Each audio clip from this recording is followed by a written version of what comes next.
हतो वा प्राप्स्यसि स्वर्गम जित्वा वा भोक्ष्यसे महीम तस्मात् उत्तिष्ठ कौन्तेय युद्धाय कृत निश्चया। भगवान कृष्ण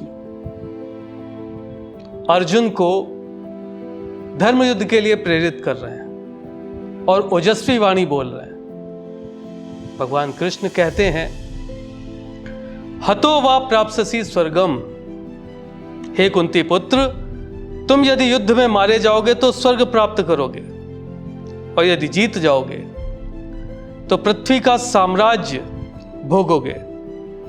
अतः दृढ़ संकल्प होकर खड़े हो और युद्ध करो। भगवान युद्ध की परिणति दोनों अवस्थाओं में बता रहे। भगवान कहते हैं कि यदि इस धर्म युद्ध में अर्जुन तुम वीर गति को प्राप्त होते हो तो स्वर्ग के मार्ग तुम्हारे लिए खुले हुए, क्योंकि तुम धर्म पक्ष से युद्ध कर रहे हो। और यदि विजयी होते हो तो इस पृथ्वी पर साम्राज्य का सुख भोगोगे। देखिए, भगवान अध्याय 2 में अभी आत्मा का चिंतन बता रहे हैं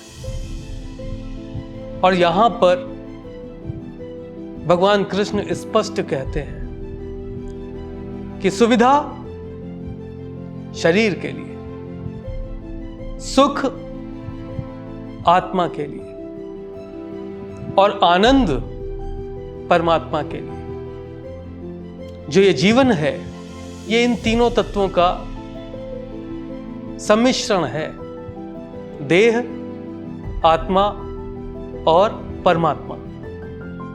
तो सुविधा जो है वो देह की होती है, सुख आत्मा का और आनंद परमात्मा का। देखिए, भगवान कृष्ण अर्जुन से अपेक्षा करते हैं कि अंतिम श्वास तक वो युद्ध करेगा, परिणाम चाहे कुछ भी हो। भगवान कृष्ण अर्जुन से कहते हैं कि यदि युद्ध में शत्रु का पलड़ा भारी होता है तो तुम अंतिम श्वास तक युद्ध करोगे एक धर्म नायक की भांति, और उस अवस्था में स्वर्ग तुम्हारे लिए उपलब्ध होगा। और यदि धर्म युद्ध नायक के रूप में विजयी होते हो तो पृथ्वी का साम्राज्य भोगोगे, सुख प्राप्त करोगे। आत्मा तुम्हारी सुख में रहेगी, उसे इस बात की संतुष्टि होगी कि उसने धर्म पक्ष से युद्ध किया। अतः दृढ़ संकल्पित होकर भगवान कहते हैं, तस्मात् उत्तिष्ठ कौन्तेय, हे कुंती पुत्र, इस कारण से दुख प्रकट करने का कोई कारण नहीं। उठो, युद्ध करो।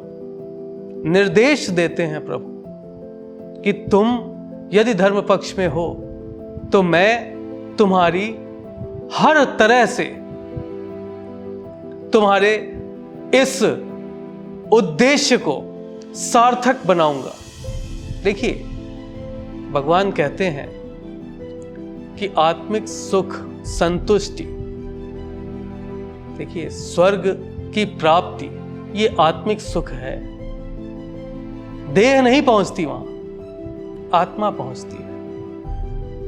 प्रभु कहते हैं, यदि पृथ्वी का राज्य भोगोगे, देह तुम्हारी रही, तो तुम्हें सुख सुविधा प्राप्त होगी। देह को सुविधा और आत्मा को सुख। और यदि वीर गति को प्राप्त होते हो, ये शरीर नहीं रहता तो भी सुख को प्राप्त करो। तो किसी भी प्रकार का संताप करने की आवश्यकता नहीं है। उठो, युद्ध करो। देखिए, ये हर व्यक्ति को अपने कर्तव्य पथ पर चलते समय ध्यान रखना चाहिए कि यदि संपूर्ण प्रयास करने के पश्चात भी सफलता प्राप्त नहीं होती तो जो अनुभव प्राप्त होता है वो जीवन के लिए नितांत आवश्यक होता है, यदि आप संपूर्ण प्रयास कर रहे हैं तो। और यदि संपूर्ण प्रयास करने के पश्चात उद्देश्य की सिद्धि हो जाती है तो आप सुख और सुविधा दोनों प्राप्त करते हैं। तो इस बात को हमें ध्यान रखना चाहिए। एक बहुत ही मार्मिक और बहुत ज्ञानवर्धक संदेश है इस श्लोक में, इसे समझिए।